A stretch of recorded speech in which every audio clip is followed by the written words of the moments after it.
wakaona kurudziro here? Nokuti ndoziva kuti vabereki vakawanda kazhinji havadi kubva pabhuku. Vanenge kunzi izvi zvichakutadzai mabhuku izvi, izvi zvichakutadzai kudzidza izvi, idzi shamwari dzako idzi hadzina kunyatsomira zvakanaka.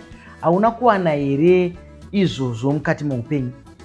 Ndingangoti ni pandakatanga kuita zvemitambo yemadhirama izvi, vabereki vangu vaindikurudzirawo kuti dzimwe dzenguva vaigona kutokusapota kuti unofanira kuti uite sei, unge uchifunga dzimwe nzira dzekuita nadzo mitambo idzi. Saka ndingangoti handina kumbowana kunesana zvikuru kwazvo nekuwana rutsigiro kubva kuvabereki. Vanhu vaitondikurudzira kuti ramba uchiita zvemadhirama izvi. Aiwa, regai tivakorokodze pamukana uno. Tinoda kukukorokodzai baba namai Mbofana nebasa ramakaita ari kukurudzira mwana. Chiona iye zvinezvi ari kufamba mundima yake, nekuti nemiwo makaswinya ipapo. Vamwe vabereki nevatariri ngavatarise izvozvo. Ndevapiko vakadzvinyirira vana vakatadza kuita zvinhu zvavo?